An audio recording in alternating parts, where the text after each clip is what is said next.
A pensar más con Rosa María Palacios.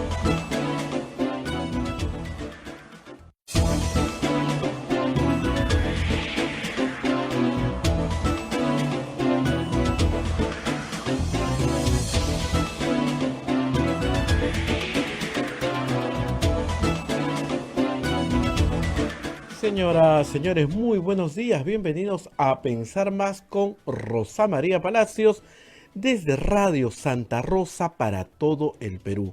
Ya estamos conectados con todo el Perú. Radio Santo Domingo en Chimbote, Radio San Martín en Arequipa, Radio Cepagua en Ucayali, Radio Quillabamba TV La Convención, Radio Madre de Dios en Puerto Maldonado. También se unen a nuestra señal Radio Huánuco en Huánuco, Radio La Voz de Ayacucho en Ayacucho, Radio Pública en Puno, Radio Moro en Ancash, Radio Cumbre en Huancayo, la radio del Arzobispado de Huancayo, Radio Milenio en Satipo, Radio Estación Solar en Abancay, Radio Oriente en Yurimagua, Radio Los Ángeles en Cajamarca, Radio San Valentín en Lampa, Radio Activa en Cerro Pasco, Radio Continental en Huanta, en canales de televisión, Onda Digital TV, Fuego TV, Full TV, Quillabamba TV.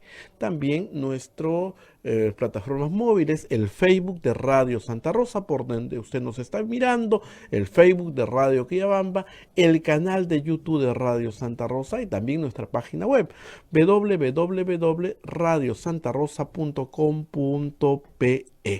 Muy bien, hoy día 3 de mayo, para nosotros los católicos Día de la Cruz de Mayo, y para el mundo también es Día de la Libertad de Día Mundial de la Libertad de Prensa, hoy día 3 de mayo.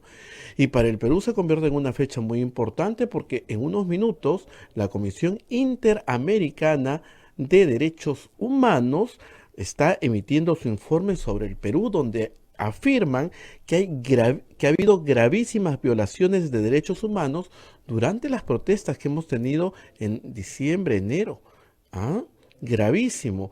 En el tema de Ayacucho, por ejemplo, dicen que las muertes podrían constituir ejecuciones extrajudiciales y en el caso de Juliaca dice que ha habido un uso excesivo e indiscriminado de las fuerzas por parte del Estado.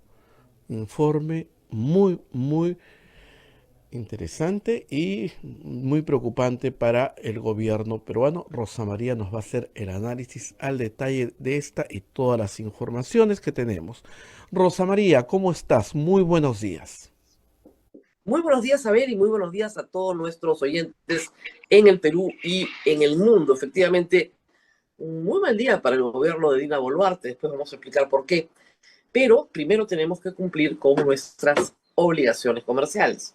Y vamos con el auspicio de la Pontificia Universidad Católica del Perú. La Maestría en Gerencia Social de la Pontificia Universidad Católica del Perú invita a profesionales de diferentes disciplinas a participar del proceso de admisión. Informes en Facebook, @PUCMGS o al teléfono 993-028-464. Urbánica. Diseñamos y construimos viviendas que te conectan con la naturaleza y que generan bienestar para tu hogar. Si deseas conocer nuestros proyectos en Punta Hermosa y Miraflores, o si tienes algún inmueble donde quisieras construir, nos podemos asociar también. Escríbenos al WhatsApp 948242747 o 998-999-201. ¿Cansado de perder horas en la gestión de tus procesos contables, administrativos y financieros? Simplifica tus procesos y ahorra tiempo y dinero con ERP Contanet, el sistema 100% peruano que llevará a tu empresa al siguiente nivel. Visita www.contaperuglobal.com o llama al 914-749-057. Y hoy tenemos un auspiciador más, regresa, siempre ha estado con nosotros, Palestra Editores. Palestra Editores, el sello de los buenos libros de derecho, invita a toda la comunidad jurídica en Lima a visitar la librería Tumacro en Avenida Santa Cruz 160, San Isidro, a una cuadra del Colegio de Abogados de Lima, donde tendremos 25% de descuento en todo nuestro fondo editorial hasta el martes 9 de mayo. Palestra Editores, 26 años dedicados a la difusión de la cultura jurídica. Muy bien. Y por supuesto, usted también nos puede ayudar. Usted que nos escucha todos los días, lo único que tiene que hacer es acercar su teléfono a la pantalla y capturar el QR que aparece ahí y hacernos una donación a través de cualquier billetera electrónica. Y para todos los peruanos en el exterior que nos siguen mucho, y para todos los extranjeros que también nos siguen mucho y a los cuales estoy muy agradecida por sus palabras ayer, pues también decirles que nos pueden ayudar a través del PayPal. Lo único que tienen que hacer es entrar a la página web de Radio Santa Rosa, tener una tarjeta de crédito y a través de ella hacer una donación. Nosotros somos una asociación sin fines de lucro, por lo tanto vivimos de la caridad pública y su ayuda va directamente al sostenimiento de la radio. Muy bien, ahora vamos con lo que Abel les estaba adelantando. En efecto, la Comisión Interamericana de Derechos Humanos, como ya lo había anunciado luego de varias visitas al Perú, ha elaborado y presentado un informe ante el gobierno peruano. Un informe que es consistente, hay que decirlo, con las informaciones periodísticas ya conocidas, por ejemplo, del New York Times, de Reporteros, de La República, de Ojo Público, de tantos otros, la Encerrona, que han participado juntando de una y otra forma piezas de este gran rompecabezas que fue la represión a la protesta política en el Perú. La Comisión Interamericana de Derechos Humanos, sin embargo, no es una empresa privada, no es un medio de comunicación y tampoco es una ONG extranjera, porque de esa forma minimizaron los informes de Amnistía Internacional o de Human Rights Watch. Esta es una organización que es parte del sistema interamericano de derechos humanos. La Comisión Interamericana de Derechos Humanos reporta a la OEA, al Sistema Interamericano de Naciones, del cual el Estado peruano es voluntariamente parte. Es decir, parte de una organización supranacional a la cual el Perú se adhiere en un tratado, ha elaborado por su función un informe sobre el estado de los derechos humanos en el Perú, en particular sobre los actos de violencia registrados en el Perú a raíz de la juramentación de Dina Boluarte como presidenta del Perú y la posterior represión del Estado peruano de esos actos de violencia. Y el informe es crítico para Dina Boluarte y sobre todo para su primer ministro hoy, el señor Otárola. Está enfermo con COVID, lo está despachando remotamente y sabe perfectamente, porque él ha litigado en estos foros, sabe perfectamente la gravedad que esto tiene para él y para Dina Boluarte en el futuro. Un futuro que no está muy lejano, porque en el peor de los casos, en el peor de los casos, en menos de 3 años ya no va a estar en el poder, ni él ni ella. Y por esto van a tener que responder ante las víctimas, ante la justicia peruana, y ante la justicia supranacional si no llega esa justicia local. Ese es el mensaje del informe. Uno no puede salirse de esta lavándose las manos. Primero lo que hay que decir es que el informe sí relata, antes de que salgan todos los que siempre salen, sí relata el clima de violencia, la destrucción, los daños a la propiedad pública y privada. Sí relata la muerte de un suboficial de la policía, pero también relata con detalle cuál fue la respuesta del Estado peruano. Cuando uno, a pesar de conocer directamente los hechos, relee todo, lo que queda claro es que el gobierno de Dina Boluarte quería mandar un mensaje bien claro. El que protesta será reprimido con brutal violencia. No importa cuántos mueran. Eso es irrelevante. Acá de lo que se trata es que toda la población sepa que la protesta será brutalmente reprimida. ¿Para qué? Para que nadie proteste.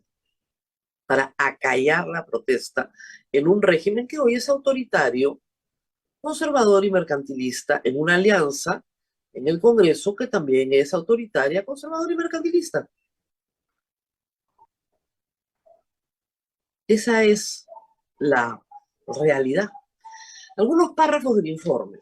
Primero voy a leer lo que ha destacado la prensa.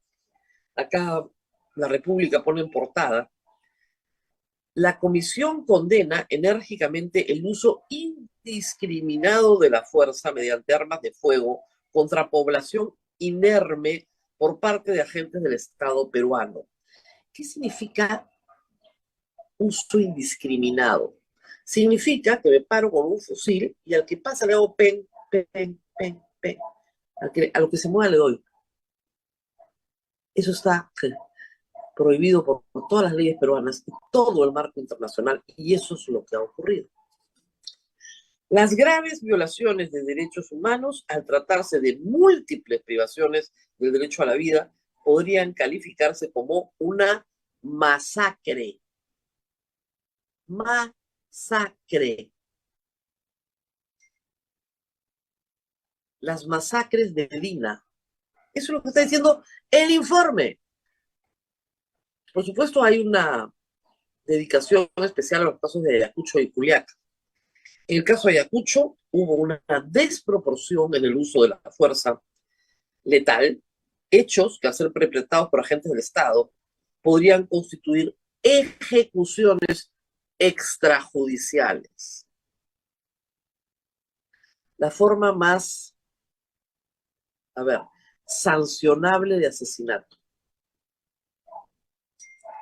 En el caso Juliaca, en los sucesos violentos de Juliaca se habían presentado situaciones de uso excesivo e indiscriminado de la fuerza por parte de agentes del Estado.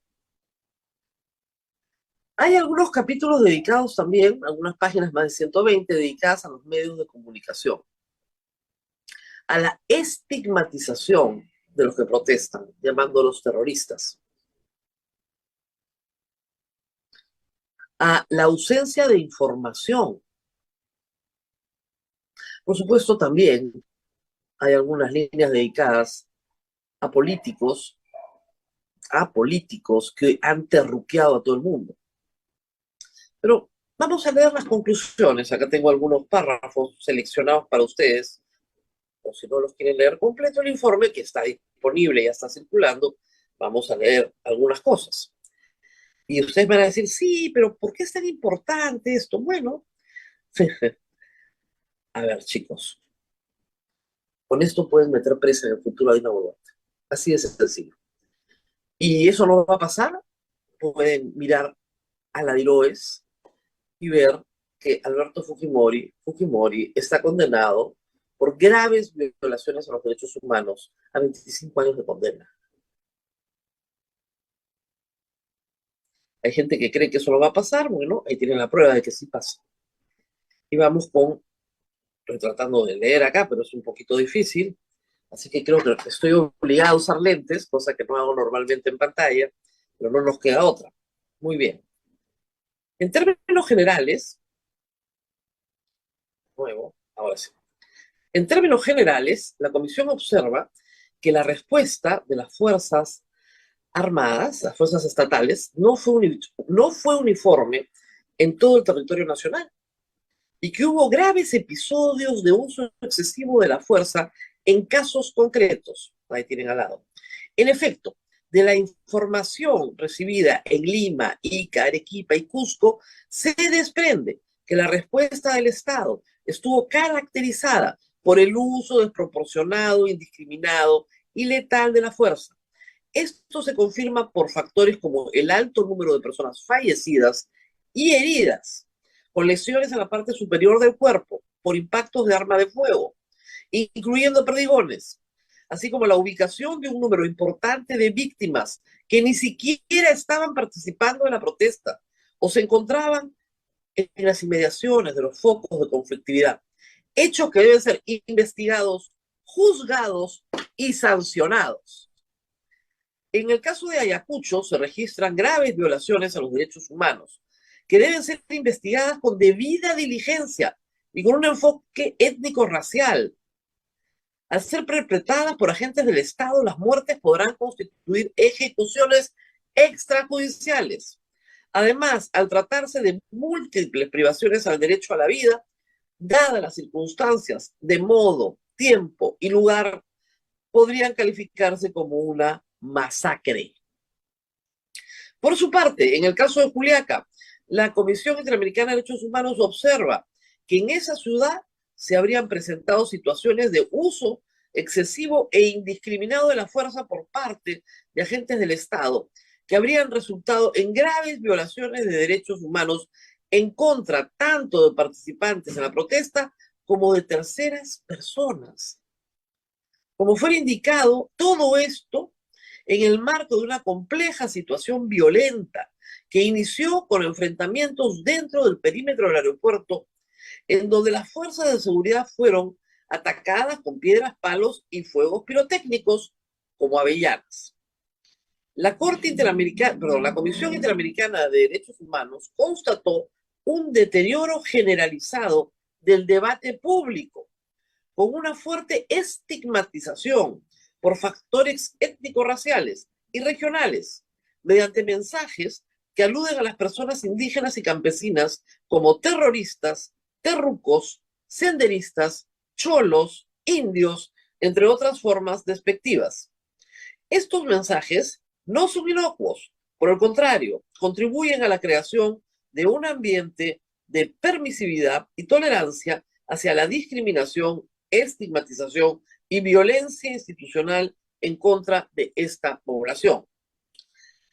Las graves violaciones de derechos humanos reportadas en este informe deben ser investigadas diligentemente por fiscalías especializadas en derechos humanos. Ojo, señora fiscal de la Nación.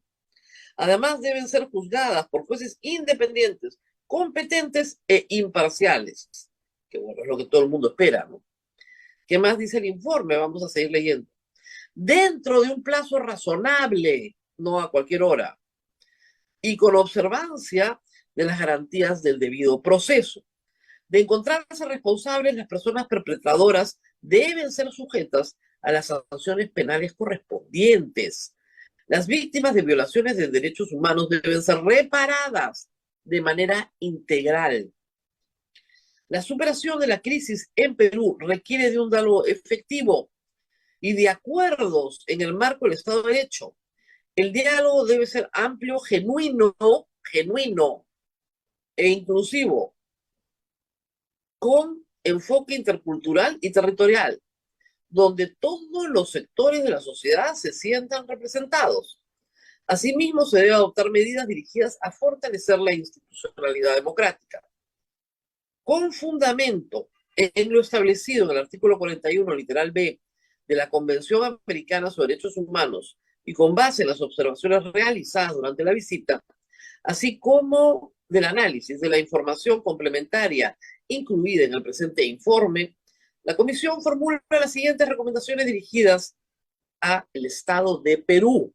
Y acá viene una larga lista de recomendaciones que es bien importante. La primera es diálogo y superación de la crisis. El gobierno cree que ya no hay crisis. Ya nos quedamos todos, acá hay 60 muertos, pero total, son terrucos, a nadie le importa. Eso es lo que creen en el gobierno. Viven en Shangri-La. Diálogo y superación de la crisis.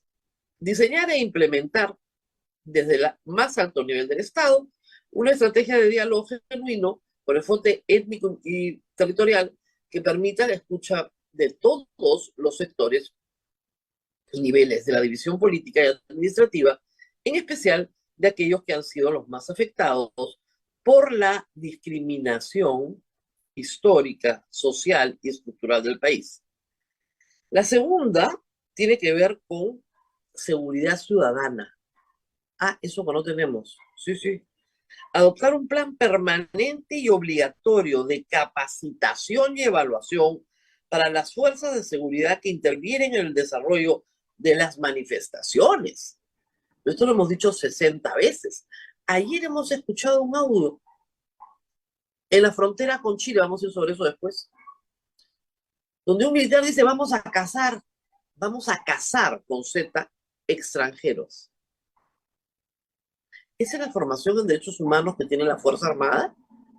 Hace años que les dan cursos. Me parece que por acá les entra y por acá les sale. Dicho sea de paso, la Comisión Interamericana sí consultó a fuerzas policiales, fuerzas armadas, a las autoridades, su respuesta frente a estas denuncias. La respuesta es increíble. Es la misma que tiene Dina Boluarte. Nosotros nunca estuvimos ahí.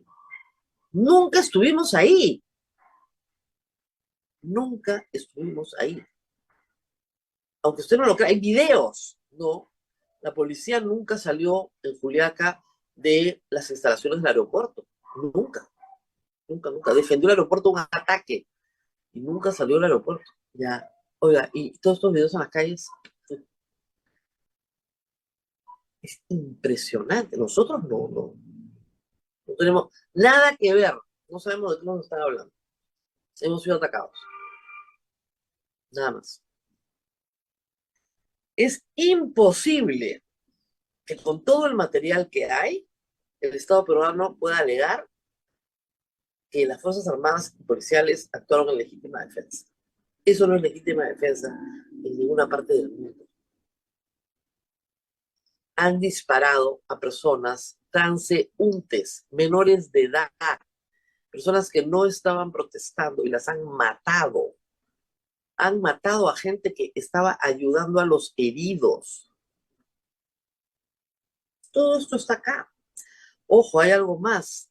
Hay denuncias en Ayacucho de disparos de ternas de personas, partes del contingente policial, vestidos de civil.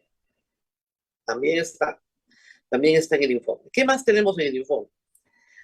En cuanto a las medidas de seguridad, adoptar medidas para asegurar que el uso de la fuerza por parte de los agentes estatales se ajuste a los principios de legalidad, necesidad y especialmente el de proporcionalidad. Asimismo, adoptar las medidas necesarias para capacitar y evaluar de manera permanente a todos los agentes estatales que intervengan en las protestas sobre la implementación de los protocolos para el uso de la fuerza. Lo que les están diciendo es que el Estado peruano tiene una fuerza policial y una fuerza armada mal preparada, mal capacitada, mal entrenada, y que la incompetencia de esos pésimos entrenamientos es lo que van a tener que pagar las autoridades políticas. ¿Qué más? Tomar las medidas normativas o de otra índole para que sean necesarias para que las armas de fuego estén excluidas de los dispositivos utilizados para el control de las protestas, como sucede en cualquier democracia. En las democracias las armas de fuego no están incluidas en ningún operativo de control de protestas. Una y otra vez lo hemos repetido desde diciembre, una y otra vez, A mí el informe no me sorprende nada, porque es exactamente lo que venimos diciendo. Y no me sorprende que nos insulten por decirlo una y otra vez. Muy bien, ¿qué más? Adoptar las medidas normativas o de fortalecimiento institucional necesarias para garantizar que el mantenimiento del orden público interno y la seguridad ciudadana estén primariamente reservados a los cuerpos de seguridad civiles, no militarices. Lo único que tendrían más muertos. Muy bien. Reparación y atención a víctimas de violaciones de derechos humanos. Eso es lo que recomienda la Comisión. Y en esto, claro, votaron al ministro de Justicia que quería hacer un esquema de reparaciones, porque sabía que se le viene de todas maneras. Eso es obligatorio.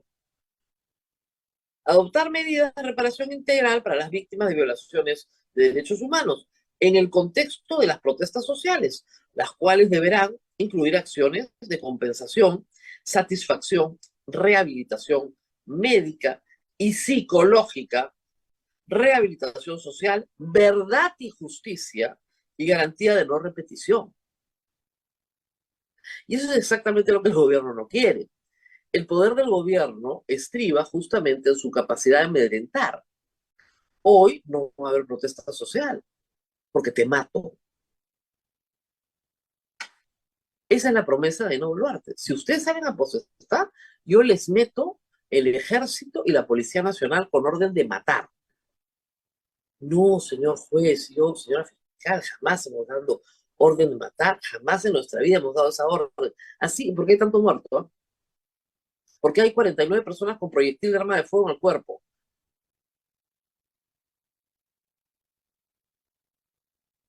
Es increíble. Muy bien. Obviamente, ha habido bastantes quejas de que no se ha dado atención médica inmediata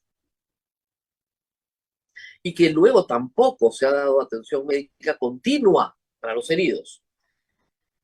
Proveer atención médica inmediata e integral a las víctimas de violaciones de derechos humanos y sus familias, tanto médica, especializada, como psicológica. No se da atención solo psicológica a nadie. No hay nadie que haya recibido atención psicológica. Nadie. Muy bien. ¿Qué más tenemos? Aparte de otras conclusiones, vamos a seguir leyendo.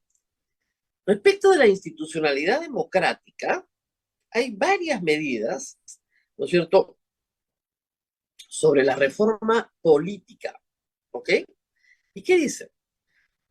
Tomar medidas sobre institucionalidad democrática con el objeto de reforzar y fortalecer la confianza de la ciudadanía en el Estado, imagínense, a partir de la separación e independencia práctica más efectiva de los, y más efectiva, perdón, de los poderes públicos,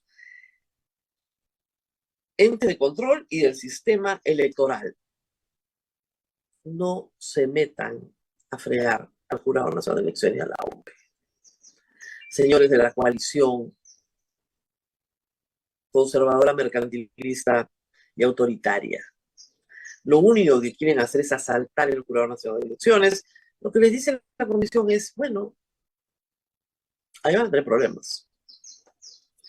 Abstenerse de adoptar reformas legislativas o constitucionales que debiliten autonomía e independencia del Sistema Nacional Electoral o del Poder Judicial.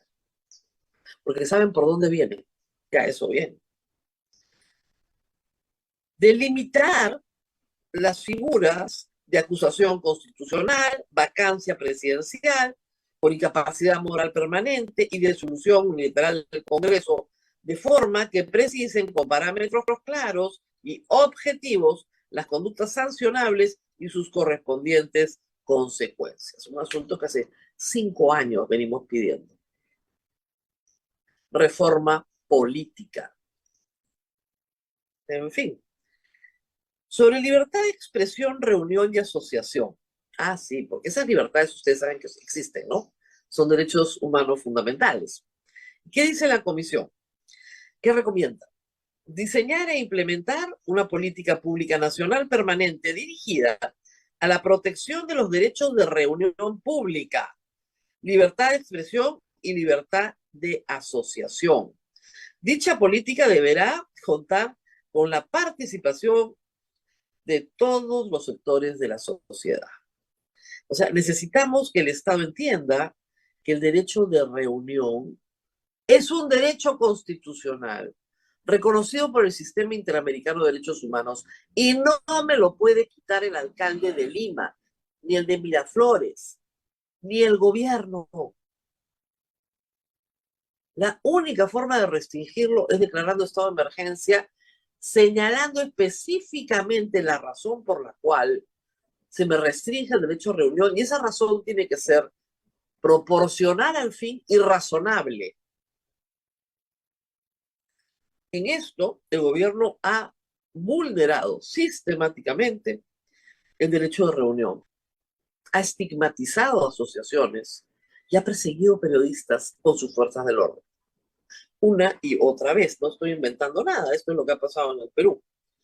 ¿Qué más tenemos para terminar? ¿Qué más tenemos acá? Tenemos, si no se me corre nada más, perdón, ya estoy en la última. No, algo más tenemos acá. Tenemos, en fin, tenemos que son las 8:30 y yo sigo leyendo el informe. Muy bien. Entonces, diálogo. Investigación y sanción. Diligente, oportuna, fiscalías especializadas en derechos humanos. Juicios, jueces independientes, entrenamiento y capacitación de las fuerzas del orden en materia de derechos humanos. O sea, lo que les está diciendo es no pueden cometer delitos impunemente. Garantías a la libertad de expresión, a la libertad de reunión y a la libertad de asociación. Reparación económica. Reparación moral. Moral. Le tienen que pedir perdón a las víctimas. Le tienen que pedir perdón Dina Boluarte a todo el Perú. No diciendo, si creen que los he ofendido. No, no, no, no, no. Pides perdón y el Estado paga. Paga todo. ¿Qué creían que iba a decir la Comisión Interamericana de Derechos Humanos? ¿Que iba a decir algo diferente? Este documento se constituye como prueba en todos los juicios para explicar el contexto en el cual murieron las personas que murieron o fueron heridas las personas que fueron heridas. Y luego, cuando no se les dé justicia en el Perú, porque no se les va a dar, eso ya lo sabemos, y lleguen a la Comisión Interamericana de Derechos Humanos, este informe de la Comisión va a servir para sentar en el banquillo a los acusados a Dina Boluarte cuando ya no sea presidenta y no tenga ninguna protección. Y ahí no va a estar, ¿no es cierto?, la comparsa que tiene en medios de comunicación, diciendo que aquí no pasó nada, que todos son terrucos, que hay que matar terrucos, que hay que meter bala. Hace pocos días, el almirante Montoya dijo que en la frontera había que meter bala. Ayer, un militar le dice a otro, vamos a cazar extranjeros. Esto no ha cambiado en nada. Pensamos que había cambiado, pensamos. Hace algunos años uno decía, esto ya no se da en el Perú, esto fue lo que pasó en los 80s y en los 90s, ya no se violan derechos humanos de esta manera. Bueno, de nuevo, las Fuerzas Armadas y las fuerzas policiales tienen las manos bien manchadas de sangre, pero bien manchadas de sangre. Y van a tener que responder. Hoy no quieren ser identificados, evidentemente, hay un pacto de impunidad. La policía dice que no estuvo ahí, las Fuerzas Armadas también dicen que no estuvieron ahí, que ellos nunca dispararon nada, que no hay armas, que los efectivos no son identificables, no se tomaron pruebas de absorción atómica, no se sabe quién disparó, mismo Inti Bryan, porque hay que decir que la protección a Merino tiene también es parte importante de la coalición conservadora. La conducta del Congreso de Protección a Merino es parte de lo mismo. Entonces estamos hablando de hechos que se concatenan, todos garantizando impunidad, hasta que llegue al poder alguien que no garantice impunidad. Y eso depende única y exclusivamente de los electores, no depende de nadie más. Depende de los electores que decidan a quién ponen en el poder. Mientras pongan en el poder a gobernantes que garantizan impunidad para los anteriores, no vamos a tener ninguna posibilidad. Pero llega un momento que las protecciones del Congreso acaban y el Poder Judicial puede actuar solo. Y capturar toda la Corte Suprema es un poquito más difícil, tarda más. Tiene la intención, por supuesto, de capturar a la Junta Nacional de Justicia, eso sí, sin ninguna duda. Siempre es la intención del poder político. ¿Por qué cayó el Consejo Nacional de la Magistratura? Porque había sido capturado políticamente. Por los intereses más mercantilistas, además, hay que decirlo, ¿no? Pero estos esfuerzos de captura de poderes independientes van a continuar. Hoy Dina Boluarte puede salir a gritar como gritó ayer, yo no soy ladrona, pero no sé por qué tenía que gritar eso. Puede contratar el PR, que es una oficina de relaciones públicas más caro de Washington, como se reveló ayer, para que le laven la cara en Washington. Pero va a estar difícil porque el mejor PR del mundo no te arregla 49 muertos, pues. No te los arregla. No hay forma. No los puede resucitar. En manifestaciones de protesta contra ella. Y manifestaciones que además todos sabemos hoy fracasaron porque no se van el objetivo de esa protesta era que se vayan. Pues no se van, se quedan. Ganaron los malos, por ponerlo en términos televisivos. Sí, no se van a ir, tienen total garantía de impunidad y ya está. Y ustedes se aguantan hasta el 2026. Porque si no, soltamos a la policía, soltamos a las Fuerzas Armadas y volvemos al mismo lugar donde estábamos en enero de este año, disparando contra población civil y matando, porque cuando disparas contra población civil matas, pues. Y el Perú hoy tiene 49 muertos por proyectil de arma de fuego, por protestas, cosa que no pasa en ninguna parte del mundo, que tiene una policía profesional y que puede detener a quien protesta. Quien destruye la propiedad pública o privada merece una sanción. Se le detiene, se le procesa, se le sanciona, se le condena, no se le mata. En el Perú no hay pena de muerte. ¿De qué forma lo tengo que explicar? No hay pena de muerte en el Perú. La policía no puede disparar indiscriminadamente. Y quien dice eso no es terruca. Yo he tenido, la comisión lo sabe, porque lo sabe por Gustavo Gorriti también, una turba parada en la puerta de mi casa de 20 personas, nada más, eso era todo. Eso va al informe de la comisión de todas maneras. La hostilización contra personas que defienden derechos humanos en el Perú, con gente gritando en la puerta de mi casa con 5 megáfonos y un parlante, terrorista comunista. Terrorista. Yo estoy feliz porque preconstituyeron prueba. La conducta de ese grupo, amparado por el partido político Renovación, que está en el poder hoy en la capital, amparado por el fujimorismo, la conducta política de ese grupo representa exactamente de lo que estamos hablando, de lo que está hablando el informe, del terruqueo. Muy bien, ya está lista nuestra invitada esta mañana, porque el Instituto Prensa y Sociedad está celebrando su reunión anual para favorecer el periodismo de investigación en el mundo. No solo en el Perú, en el mundo. Se hace extraordinario periodismo de investigación. Y hoy vamos a hablar de justamente cómo se cubre en países donde hay respeto por los derechos humanos y por supuesto también controversia, porque la hay siempre con el Estado, cómo se cubre migración. Migración, uno de los grandes temas en este momento debido a la migración venezolana en el Perú y al problema que tenemos en la frontera con Chile. No somos los primeros en el mundo en tener problemas migratorios, somos probablemente los últimos en el mundo, porque el Perú es un país que no ha recibido migraciones, como yo digo, desde la conquista española.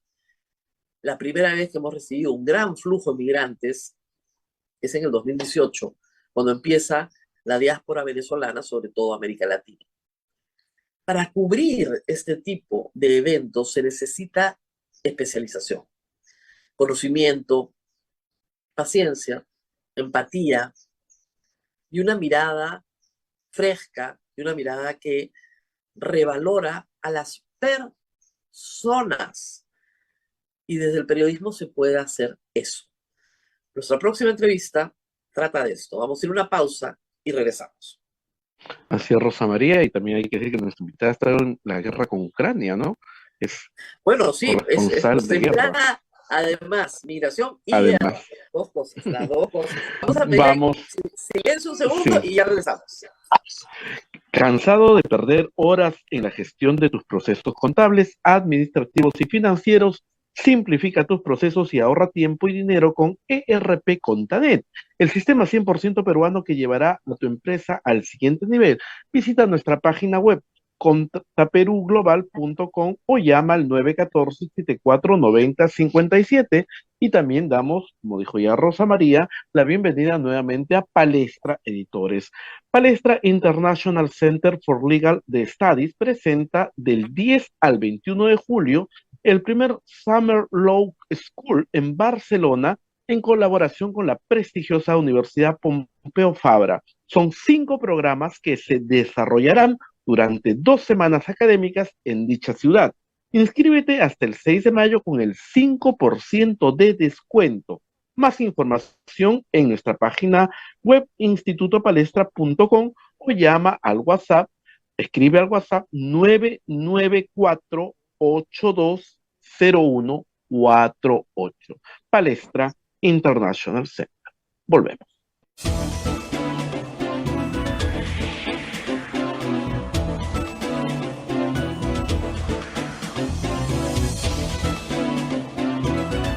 Continuamos con A Pensar Más con Rosa María Palacios. Ya se encuentra con nuestra invitada, la periodista española Evaba, un nombre que no conocíamos. Rosa María, adelante, por favor. Así es, muchísimas gracias a la periodista española Evaba Hamaide. Nos cuesta un poco el nombre. Ella acaba de llegar del aeropuerto, así que estamos sumamente agradecidos. Nos acabamos de enterar de esto. Muchas gracias por estar con nosotros esta mañana para hablar un poco de coberturas de prensa en situaciones difíciles. Ella viene para hablar de eso a un grupo de periodistas peruanos, coberturas en guerra. Ella ha estado en la guerra con Ucrania, coberturas de migraciones irregulares, sobre todo en Canarias, donde ella ha hecho una serie de informes que han sido premiados internacionalmente por su cercanía a las personas que están tratando de entrar al continente europeo. Muchas gracias por estar con nosotros. Empezamos, digamos, por el principio. ¿Cómo termina cubriendo hechos de guerra o hechos difíciles, dándole visibilidad, además hay que decir, a las mujeres en cobertura compleja? ¿Cómo inicia, cómo comienza este trabajo? Buenos días y ante todo muchísimas gracias, Rosa, gracias a todo el equipo, gracias también a los compañeros de IPIS que me han invitado a formar parte de este Congreso Internacional de Periodismo. Acabo de aterrizar en Lima y la verdad que estoy muy feliz, es la primera vez que piso América Latina, nunca había cruzado el charco, he viajado mucho por África, Asia, pero nunca había cruzado el charco, así que estoy muy contenta de estar aquí, porque además creo que va a ser muy interesante el poder compartir experiencias como periodistas y ver cómo podemos trabajar, porque vivimos ante un reto extremadamente difícil, que es que estamos viviendo en tiempos de crisis globales, también crisis locales, y en lo que los hechos migratorios son un fenómeno global, imparable, y por ejemplo en el caso de España, que es un país frontera sur de Europa, no se pueden poner las puertas al mar, ¿no? Cada día llegan personas cruzando desde el norte de África, arriesgando su vida, y en la ruta, por ejemplo, atlántica, una de las más mortíferas del mundo, una de las más peligrosas. También tenemos todos los movimientos migratorios que se producen desde el norte de África, especialmente de Libia, un país que es un infierno para las personas migrantes, y que intentan y se ven empujados a cruzar hacia Italia o Malta, ¿no? Entonces, bueno, yo la verdad que aterricé en el tema migratorio porque por necesidad primero de la redacción. Mi primera cobertura como periodista fue a las Islas Canarias. Es verdad que soy de origen saharaui, hablo el idioma. Para mí fue fácil, entre comillas, conectar con esta gente que estaban llegando a las islas, y que además las Islas Canarias son islas de tránsito, son lugares de tránsito. La gente no quiere quedarse allí, pero por temas, alegando excusas con el tema de la pandemia, las autoridades intentaron cercar estos flujos migratorios, y entonces hubo una gran crisis literalmente en Canarias, ¿no? Entonces fue muy interesante porque al hablar el idioma, al comprender también, porque yo también he sido mujer migrante, sí que creo que me da esta posibilidad de acercarme un poquito más.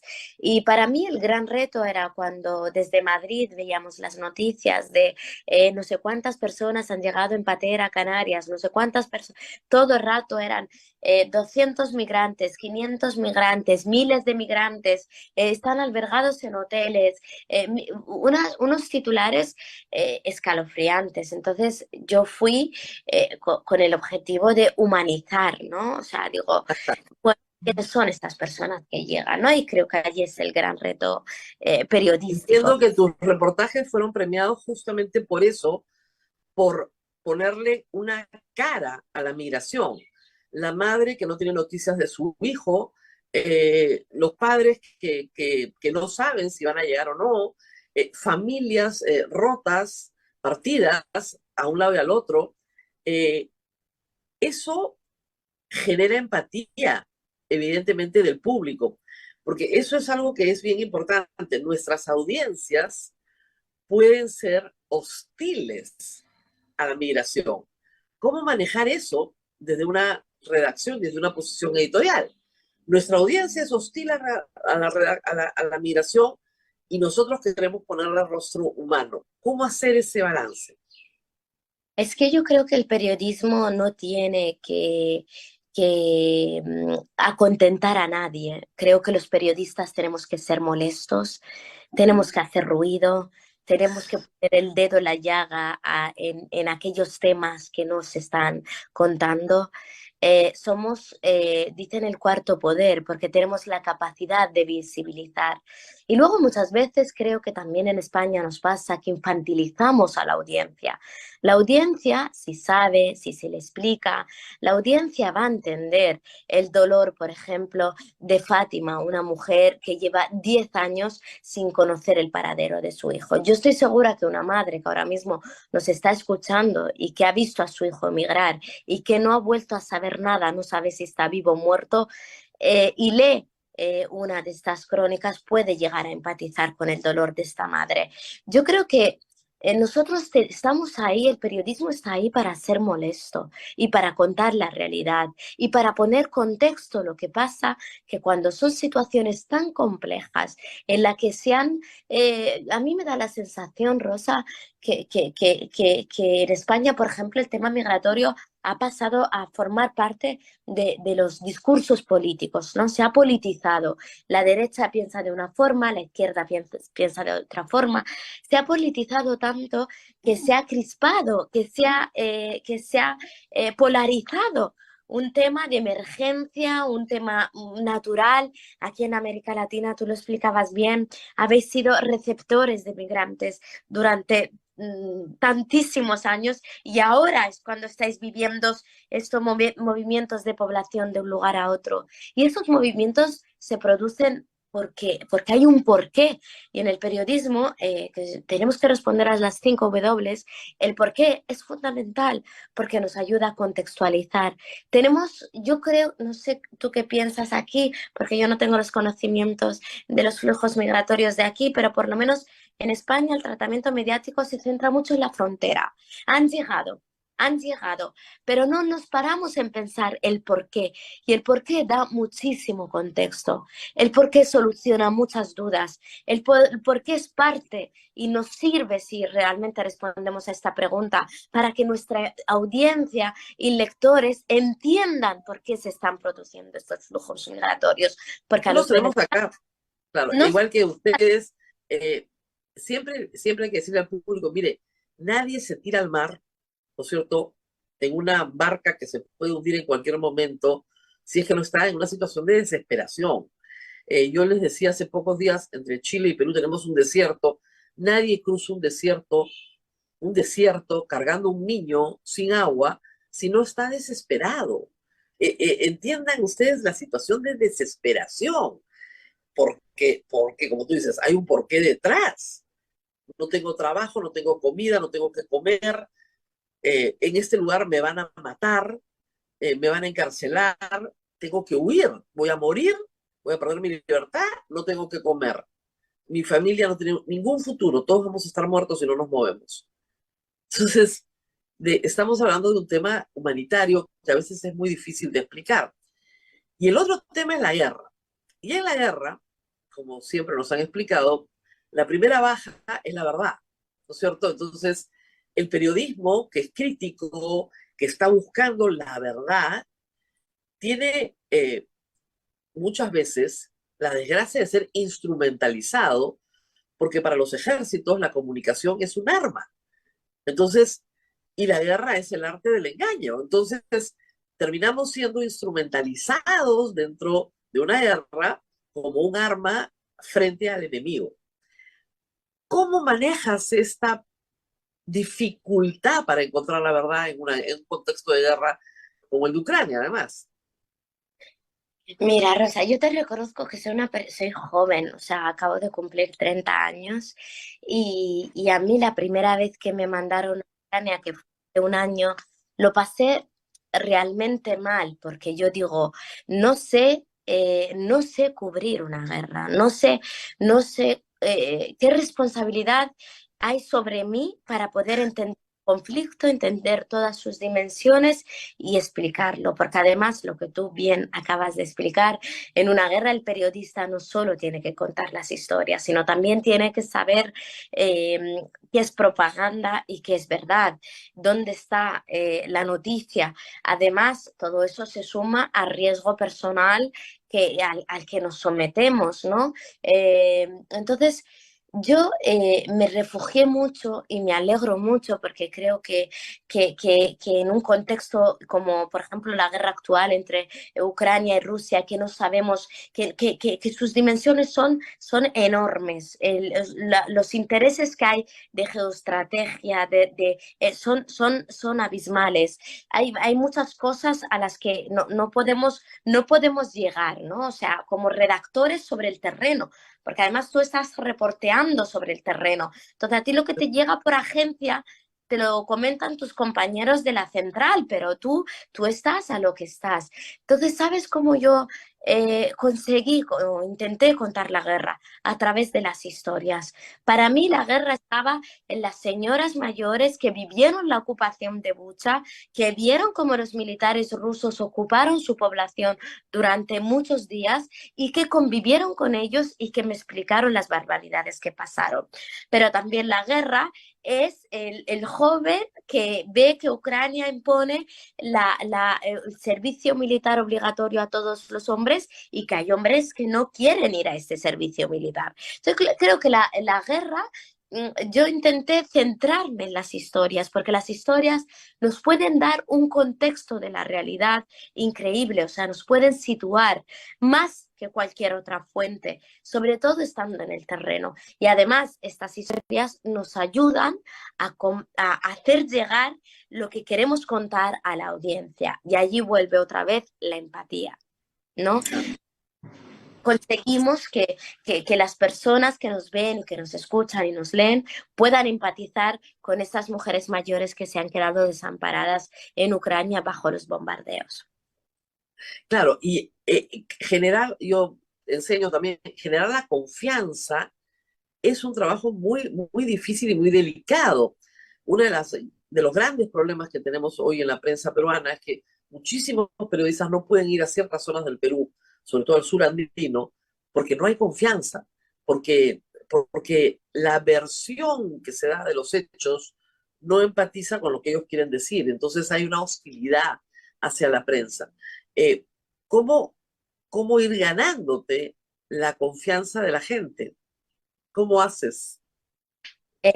Mira, hoy celebramos el Día Mundial de la Libertad de Prensa, ¿no? Y yo soy vocal de Reporteros Sin Fronteras y bueno, pues hemos visto los datos, ¿no? Que se han presentado hoy y tristemente Perú ha caído mucho en la clasificación Mundial de la Libertad de Prensa.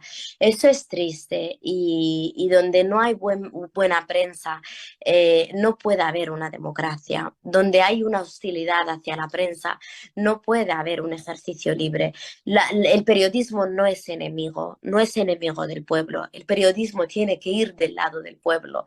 ¿Qué pasa? Que algunas veces los medios se han equivocado y muchas y han intentado tirar por intereses económicos, geopolíticos y estratégicos y partidarios y se ha caído en esa trampa partidista política, ¿no? Nosotros no podemos hacer eso. Nosotros tenemos que quedar al margen porque lo que no podemos permitir desde los medios de comunicación y desde el periodismo es que esta confianza de la que habla se pierda. Nosotros, si la gente no confía en que lo que estamos contando está completamente limpio o que está acorde a los tratados internacionales, a los derechos humanos, que estamos poniendo a las personas en el centro, que no estamos hablando de migraciones porque queremos crear una ola migratoria y una llamada, ¿no? Como el efecto llamada, ¿no? Por hacer bien un artículo, no. Nosotros estamos en el lado de las personas y el periodismo, su misión en el mundo es esta.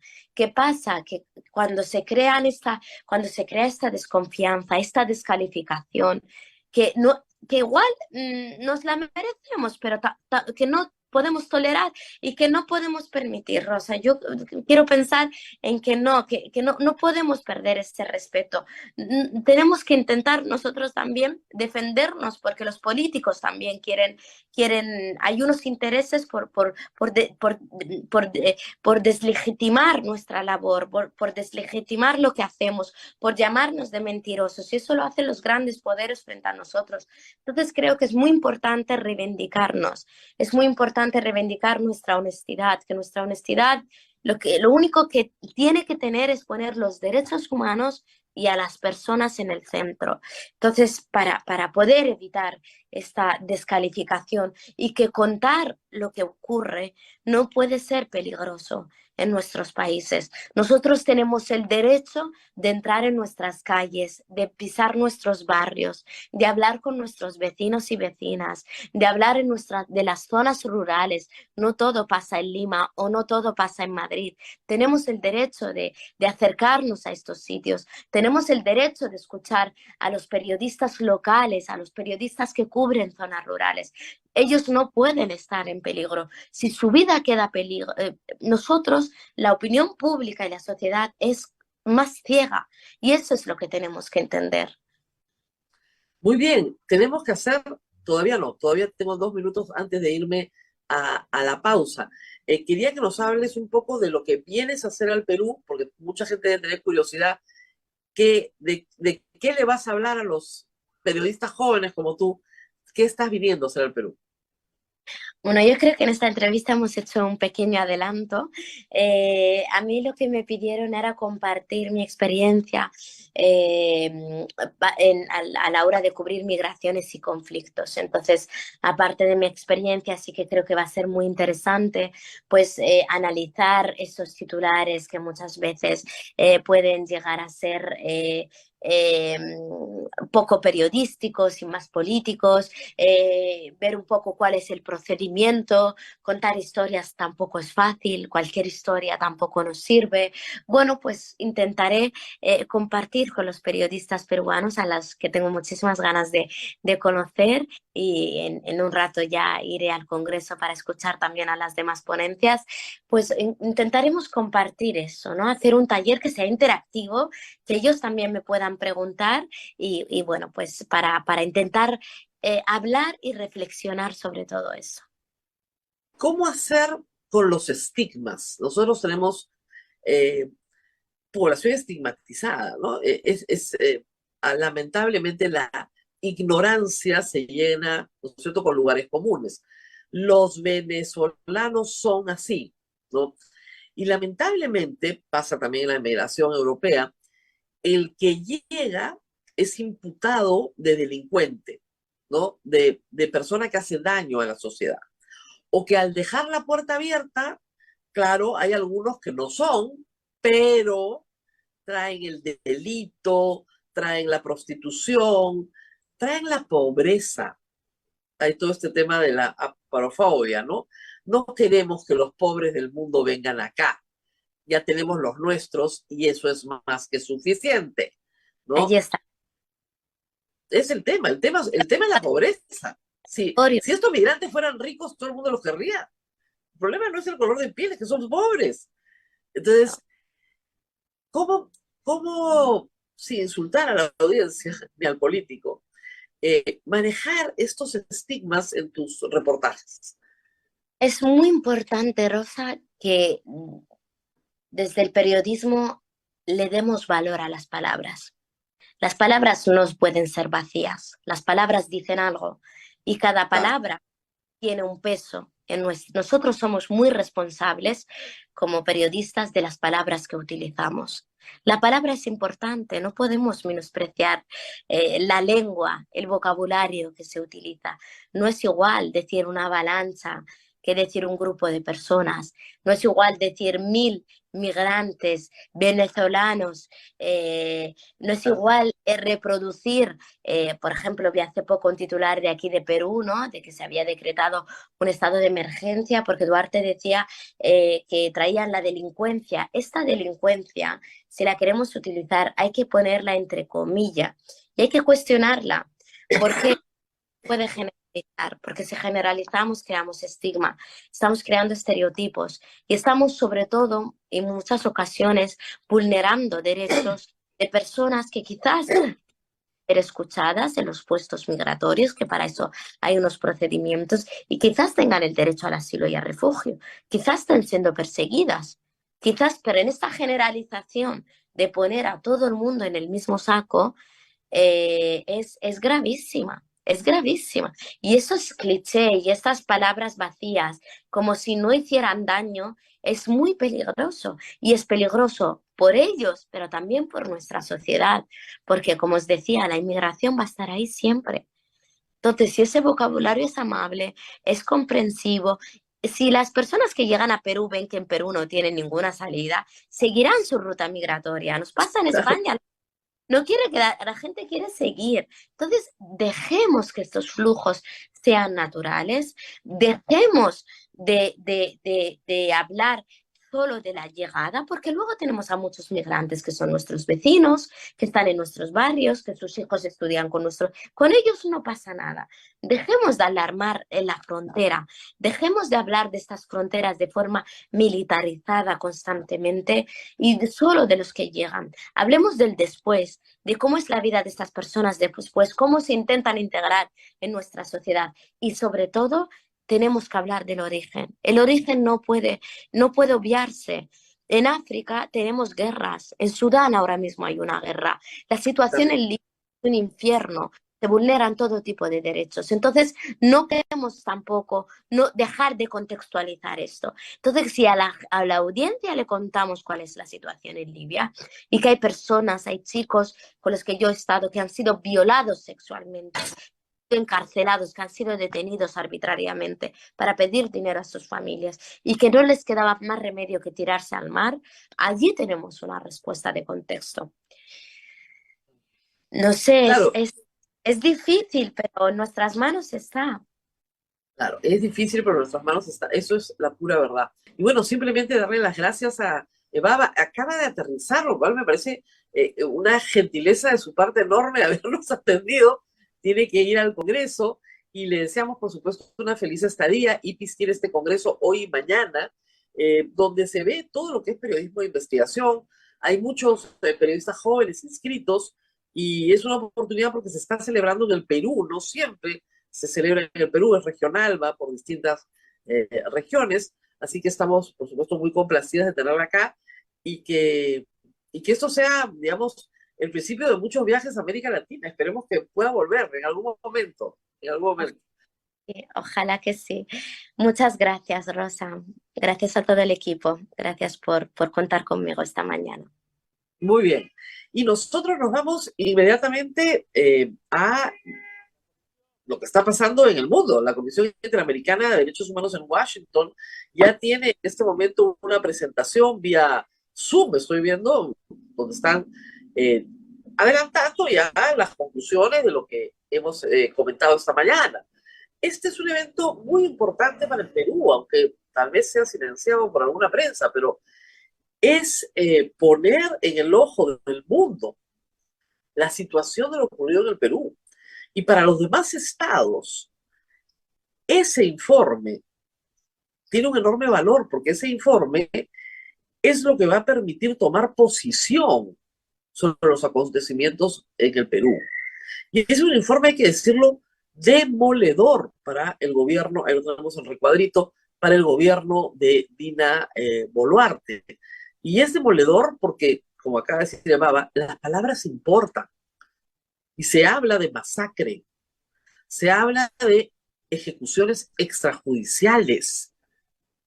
Eso es lo que ha pasado en el Perú y tal vez muchos con ceguera no lo quieran reconocer, pero eso es exactamente lo que ha pasado en el Perú. Así de claro. Han habido protestas desbordadas, por supuesto, tratando de afectar infraestructura pública, aeropuertos, carreteras, infraestructura privada. Se han atacado tiendas, fábricas. Por supuesto que todo eso es condenable y merece sanción. Hay que detener a las personas y procesarlas por los hechos delictivos, pero no matarlas. Porque además, en estas masacres, para usar el término, ni siquiera se termina matando a los que protestan, sino a transeúntes, a observadores y a personas que están atendiendo a los heridos, porque se le da a la Fuerza Armada y a la Fuerza Policial licencia para disparar indiscriminadamente, indiscriminadamente. No sé si podemos escuchar algo, por favor.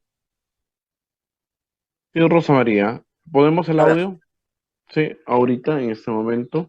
Van a poner el audio. Están so that the vía citizens of Zoom, the están Americas reunidos will los know integrantes de la... what their Ah, international adelante. human rights are, and to ensure their protection from violations of their human rights, and to ensure that if their rights are violated, they are properly repaired for those violations by state Para parties. asegurar si están is sus of derechos violados, sean fundamental apropiadamente reparados. mandate of ours.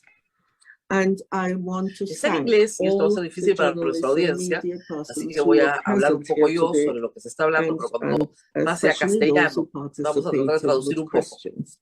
We thank you very much for this. And Ya está terminando.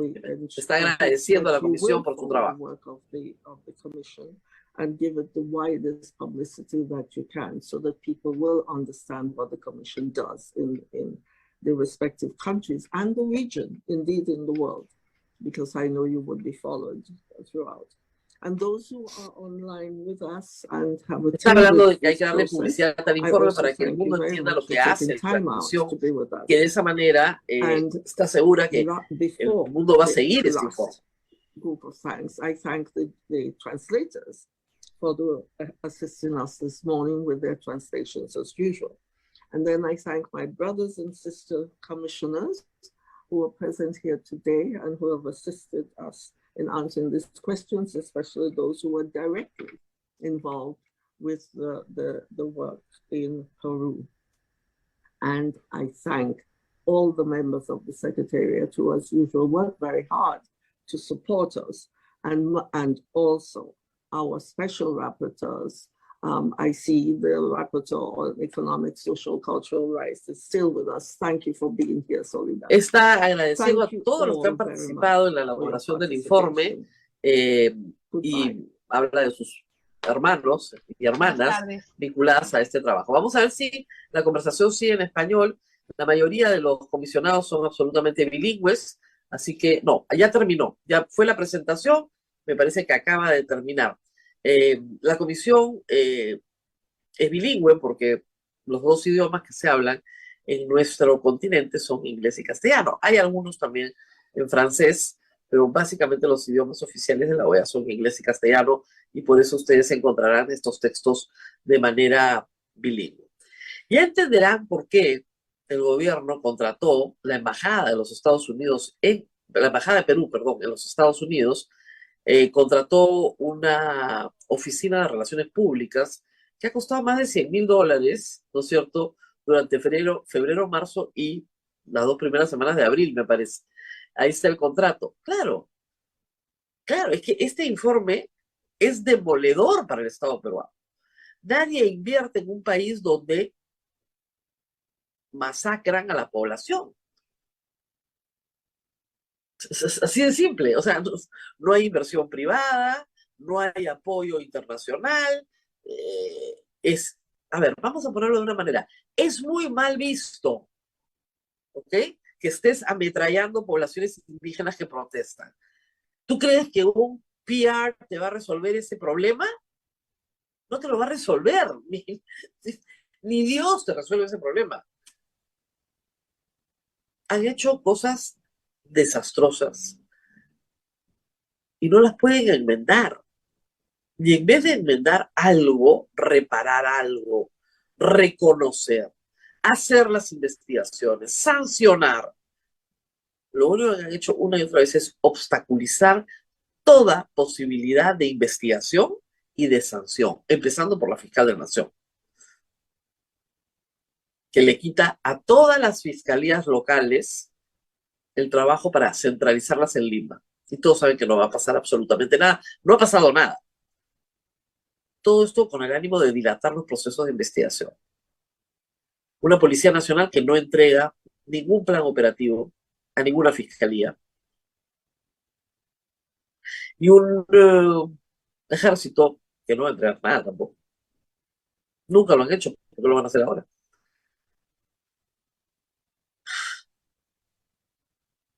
Miren, esto va a terminar muy mal para Dina Boluarte y para el primer ministro Tarola. Porque tarde o temprano van a ser juzgados por graves violaciones de derechos humanos. Y este informe es la primera piedra de un largo camino hacia la cárcel. Porque ellos están directamente involucrados en la muerte de todas estas personas. Ellos han hecho los despliegues de fuerza, de amedrentamiento. Ellos, por favor, hicieron el despliegue de fuerzas, ¿no se acuerdan? En el centro de Lima, parecía Star Wars, todos los policías parados delante del Palacio de Justicia. Esos despliegues de amedrentamiento son ordenados por ministro de Interior, ministro de Defensa, primer ministro, señora presidenta. Y hay que decir algo, muchos miembros del gabinete no tenían idea y no se les informó de lo que estaba pasando, eso es verdad. Decidieron quedarse ahí. Algunos renunciaron, otros decidieron quedarse ahí. Pero aquí hay un asunto serísimo que el Congreso obviamente no va a ver, porque el Congreso en esto es cómplice. Protege a Dina Boluarte, protege al primer ministro, por supuesto. Si no temieran tanto su disolución, ya lo hubieran censurado. Pero por supuesto no lo van a hacer porque temen su disolución.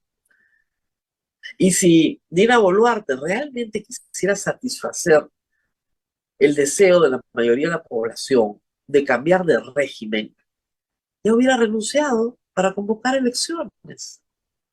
Pero es mucho más eficiente para ella tener el control del país a través de una acción de fuerza indiscriminada, sin importar el costo en vidas, mientras satisface las necesidades mercantilistas del Congreso. Les regala su NEU, manda plata para bonos, ningún problema. Entonces, esto solo puede acabar mal. Tal vez en estos días el gobierno sienta que ha triunfado porque ha pacificado al país. Tal vez sienta eso, temporalmente. Pero este informe les recuerda, una y otra vez, que ahí están los muertos, pues. Ahí están sus familias.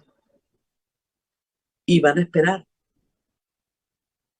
La población peruana, cuando es víctima, espera.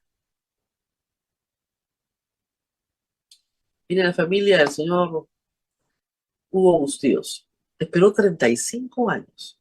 El asesino de su padre hoy día está preso. No es una espera fácil, ¿eh?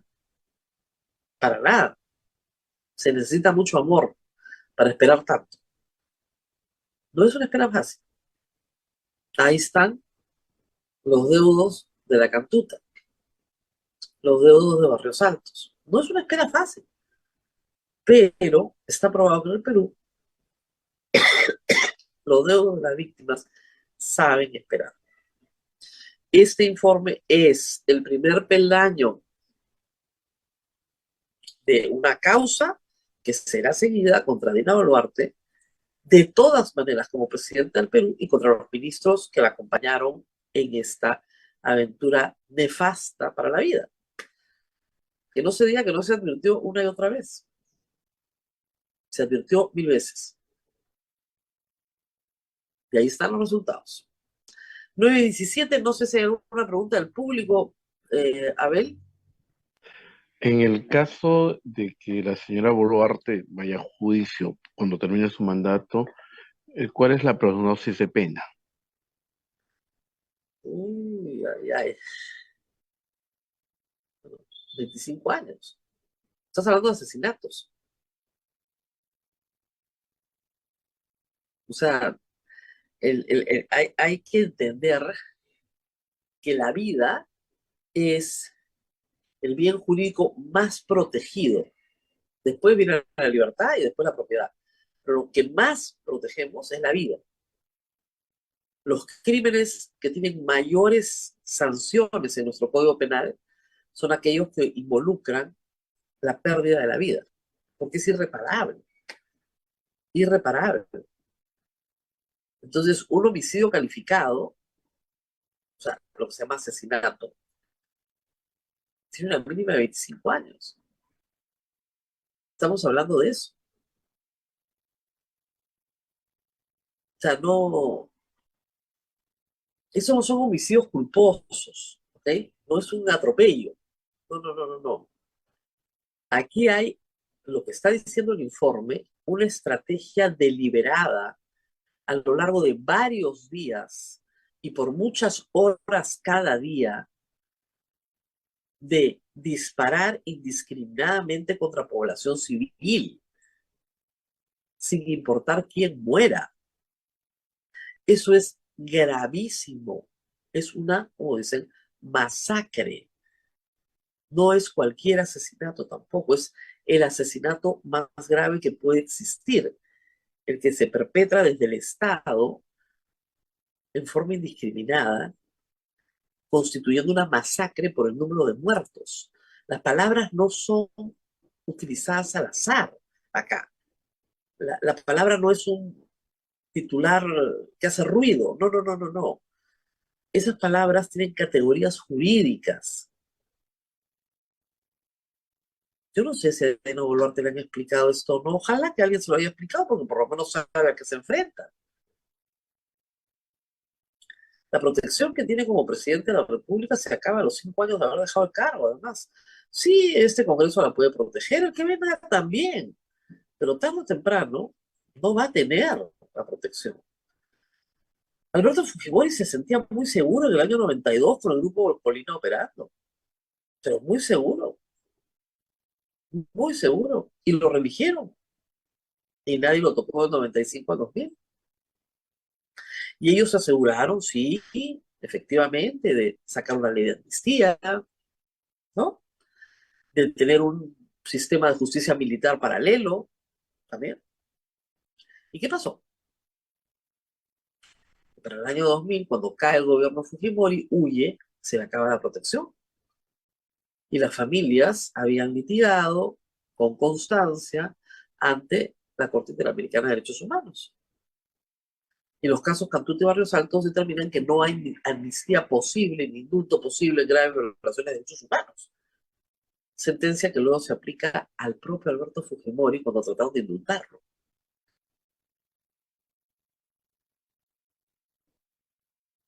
Si no tienes una sólida base legal en lo que estás haciendo como gobernante, estás perdido. Discúlpenme.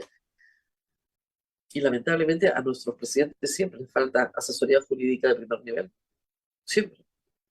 porque terminan presos.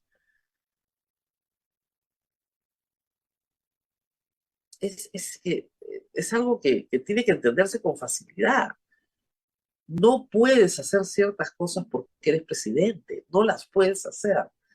No puedes poner a la gente frente al ejército. Se ha dicho en todos los tonos, no pongas a civiles frente al ejército porque el ejército va a disparar. Y no mandes a la policía a controlar orden público con armas de fuego. Y no perdigones a la gente porque las matas. Son lecciones aprendidas en el Perú hace mucho tiempo. O sea, no hay forma de que no supieran qué es lo que estaban haciendo. Tal vez nosotros los periodistas tenemos que revisar las normas, hacerlas públicas, explicar que las leyes dicen que no se puede hacer eso. Y explicarlo una y otra vez y una y otra vez. Es como el tema de la migración. Tienes que explicarlo una y otra vez y una y otra vez. Y si me permites, para cerrar este tema, porque vamos a regresar sobre el tema de la migración venezolana, voy a explicar algo que tal vez no se entendió bien ayer, ¿ya? Pero vamos a explicarlo despacito. Los venezolanos salen de su país sin pasaporte, no porque sean delincuentes o malas personas, sino porque tramitar un pasaporte demora año y medio y cuesta $360. Y el sueldo mínimo en Venezuela es $5. ¿Se entiende? No hay forma de que una familia reúna, una familia de 5 personas, reúna $1,600. No hay forma, ¿no es cierto? Y espere año y medio a morirse de hambre. Entonces salen con la cédula de identidad, que es nuestro equivalente al DNI. Pero a diferencia de los peruanos, que pueden ir a cualquier consulado del mundo a tramitar su DNI, los venezolanos no pueden tramitar cédula de identidad fuera de Venezuela. No les dan.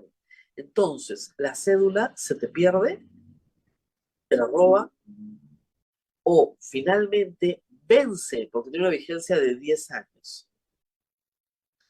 Entonces, esas personas indocumentadas no son indocumentadas por su voluntad, son indocumentadas por un Estado que les niega su identidad, que es un derecho humano fundamental. ¿Se entiende ahora? A ver, peruanito, tú que te vayas al extranjero con tu pasaporte y tu DNI, y de repente te quiten el pasaporte y te quiten el DNI. Indocumentado, delincuente. ¿Pero por qué yo no he hecho nada? Yo no he hecho nada. ¿Qué culpa tengo de tener un Estado que no me da pasaporte o que no me da mi cédula de identidad fuera del territorio venezolano? Porque es evidente que Maduro sí obstaculiza la migración. ¿Por qué? Porque es un desprestigio para su régimen. Tener a 6 millones de venezolanos huyendo de Venezuela es un desprestigio para un país que fue el más rico de la región. Por eso ahí les decía, no manden aviones, manden pasaportes, documenten a la gente indocumentada. Eso es lo primero que hay que hacer. Documenten.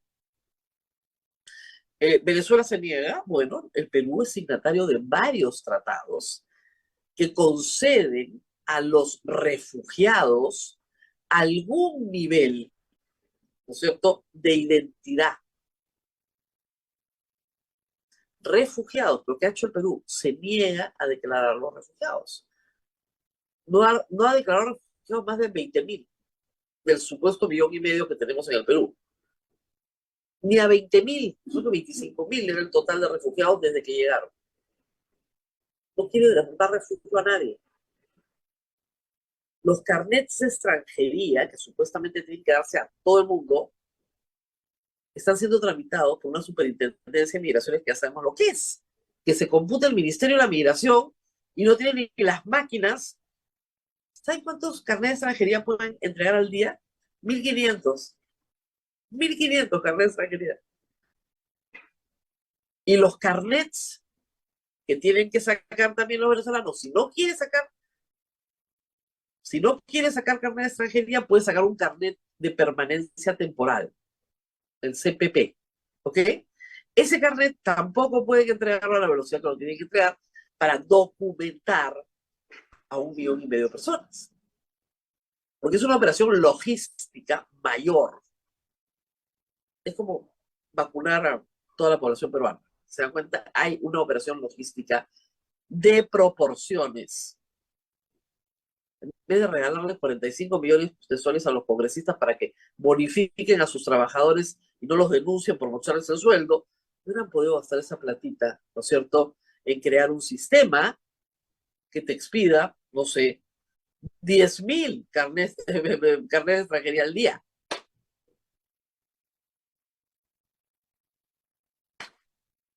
Pero no se hace, pues.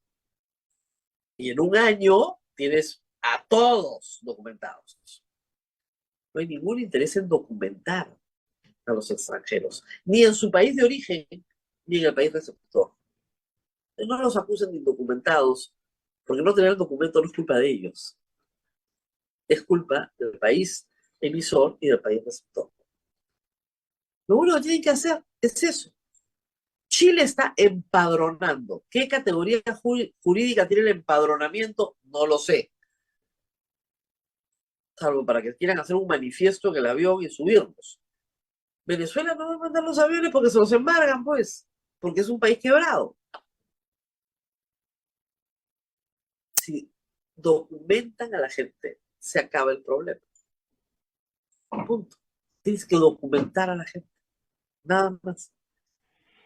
Muy bien, Abel. Nos tenemos que ir. No, nos vamos, Rosa María, y nos reencontramos mañana a las 8 de la mañana. Cuídense mucho. Chao, chao. Hasta aquí, A Pensar Más con Rosa María Palacios.